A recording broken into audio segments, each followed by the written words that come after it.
saw Bill Belichick win his first ACC game on the road. Now he gets his first ACC win at home. Although at times here, Brian, it didn't feel that way. There was a lot more boos for a lot of this game than cheers because the offense really struggled. But a win is a win, they tell me. And this one was 20-15, Carolina beating Stanford. What's your biggest takeaway? My takeaway is that this defense travels. I mean, this defense has 19 sacks over the last 3 games, including 9 in this game. 3 by Tyler Thompson, 3 by Melkart Abujabade. Oh, that's terrible. That's not even close. 2 from Andrew Simpson. The defense forced 2 turnovers that led directly to 6 points. So that's the takeaway, that this defense is for real. That's 4 games in a row where the defense has played really well. But the offense just continues to not be able to get out of its way, maybe until the second half. And that's what happened against Syracuse. That's what happened here.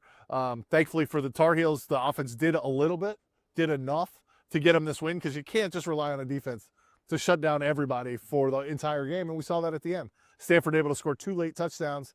So thankfully for the Tar Heels, once again, they had a little bit of a cushion.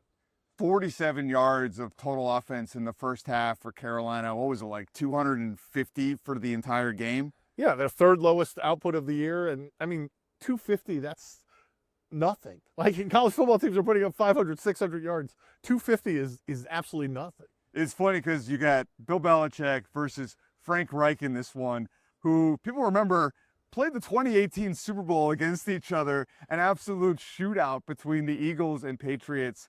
This was the complete opposite. It felt like a game that either coach was content winning 10-9.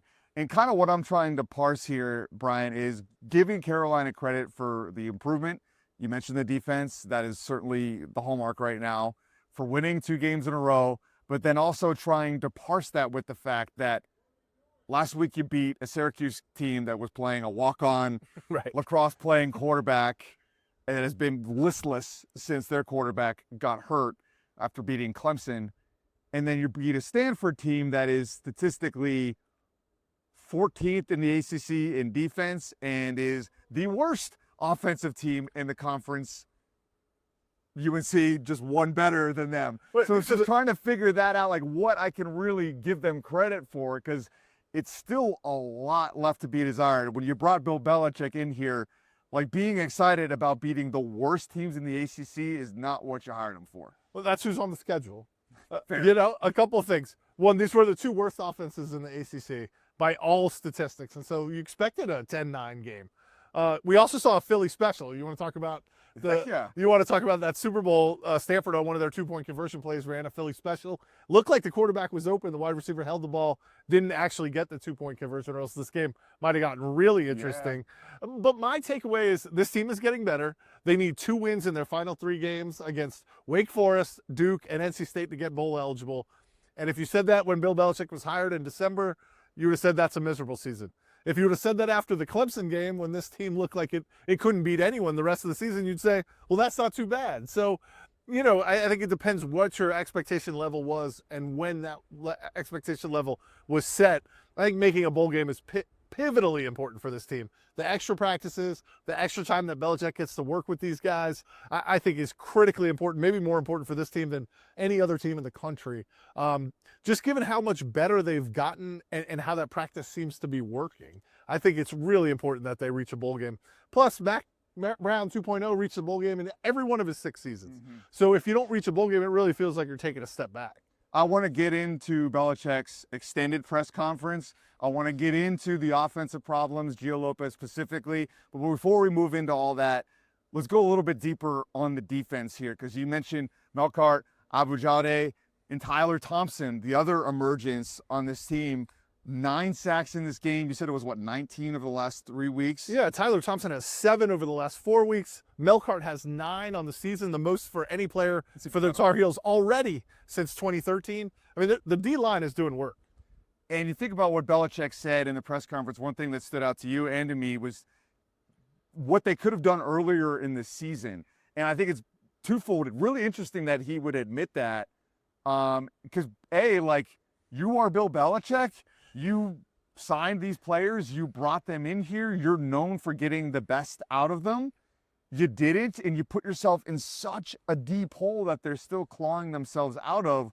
Like, I don't know whether to like give him credit for saying that and like realizing that they had things that they could do that they didn't know. I mean, I guess that's like football to a certain standpoint. And I think like just overall, the theme with Belichick's first season here is learning curve. Right. And it's whether you believe that he could get over that learning curve next season. And then next season they can take some big leap because they're still not even at the Mac Brown baseline yet.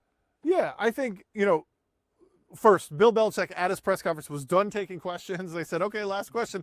And Bill Belichick himself said, I have a little bit more time. I'll take some more questions. And gave really insightful answers. Insightful answers about what those Sunday night football practices that me and you have both reported on mean and why they're so important. But also this answer about, if we knew then what we know now, we would have done some things differently. I think with personnel is what he means. And I think part of that is you brought in 70 new players. You didn't get as much practice time as maybe you would have in the NFL, where you can work them all summer, where you get those 2-a-days. They had to really put this thing together quickly. And you get the sense, and you can just look at the participation chart. They are making moves. Their guys are moving up and down the depth chart. And it really seems like this coaching staff needed more time than it got to figure out what they had. Figure out what they had schematically, figure out what they had personnel-wise. Again, you can blame that on the coaching staff and the personnel team, or you can look at it glass half full and say Belichick and company are figuring it out now. On the other hand, you look at the offense and say, even next year, this offense is going to have to change, going to have to get better. Gio Lopez, right? I mean, nice kid. Credit to him for just dealing with everything he's dealt with this season. Cards were stacked against him. Comes in after the spring. He's coming in from South Alabama, asked to play at this level under this amount of spotlight and scrutiny. I know him and his family were really excited about the opportunity. Who wouldn't be at the beginning of the season? And he's taken a lot of the brunt of the criticism, and a lot of it, I think, is warranted. And I thought it was interesting that Belichick just continues to insist upon that he gives them the best chance to win. And it's hard for me to sit here and agree with that because we've seen Max Johnson come into the game, and I didn't have any expectations for Max Johnson coming off that gruesome leg injury. I personally really didn't think he'd ever play again, and that he was just kind of coming back just to come back to ride out his eligibility. Obviously, the kid loves playing football, but we saw him play in the Clemson game.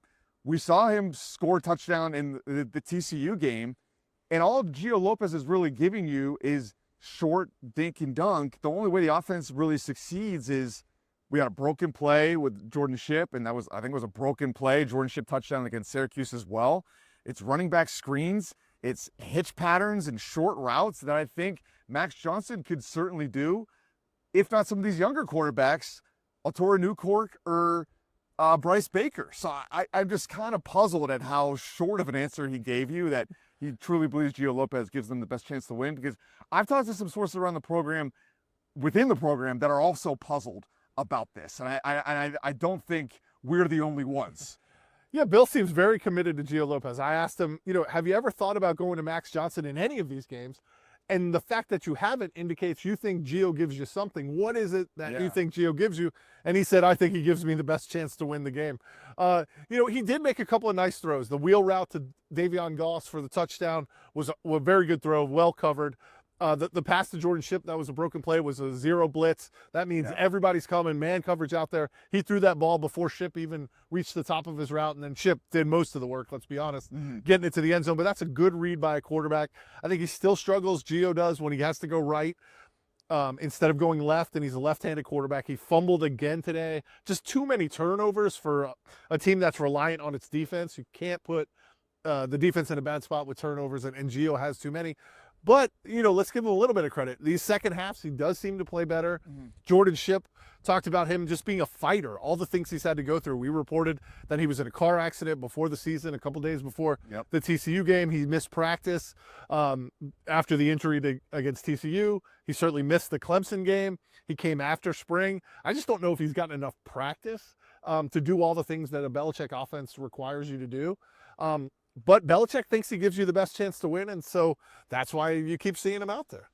Yeah, it's starting to rain on us, so we'll wrap this one up here pretty quick. Carolina ends the season here with the gauntlet of in-state football at Wake Forest, home versus Duke, at NC State. And I look around the stadium here, Brian. I think how he finishes is key for. I think we both think that unless some other big shoe drops or there's a big smoky gun that gets reported, that Belichick will be back for a second season. But you look around the building today, there was no buzz to begin this game. People felt like they were just kind of hanging out on a very nice weather afternoon, as it is raining now. And then people were leaving the game with a lot of time left to play. And next thing you know, like Stanford could have won this game, and people have already left. And like I said earlier in our taping here, I heard a lot more boos for large stretches of this game than I did cheers. So I just wonder, how much are people still invested in this Bill Belichick model going forward, and how key how they finish is to just kind of build that momentum. I know they have a good recruiting class next season, but so much of this hire was about the revenue, the ticket sales, the buzz, and they don't really have much of it now despite winning 2 games in a row. Yeah, this place was as empty as it's been all season at the start of the game. We've seen it empty out at other times, especially against Clemson. I went to the pregame concert. It felt like a very small crowd there, especially when you compare it to Ludacris. Now, that might not be fair to Fitz and the Tantrums, but the Ludacris crowd was hyped. It was ready for that Clemson game, and I think that took a lot of air out of the balloon. I do think if you can beat NC State, if you can beat Duke, it may have a galvanizing effect on this team and on the program. I would say one last thing. Answers like Bill gave today, I think, are helpful. They show like some insight into the program, which he hasn't always been willing to give. And I think fans want to see a little more emotion out of him. Yeah. He's very detached on the sidelines. And look, I'm not going to question his sideline demeanor, because he's won more football games than I'll ever win. But, he got out there and was getting into the refs a little bit. And I had some text messages from friends who were in the stands who said, like, that's the most emotion I've seen out of him at all. And so I think that's something that fans want to see as well. It's about to start pouring on us. The skies are opening up. Hopefully more brighter days ahead here for the Tar Heels. For Brian Murphy, I'm Pat Welter. This has been Triangle and Two.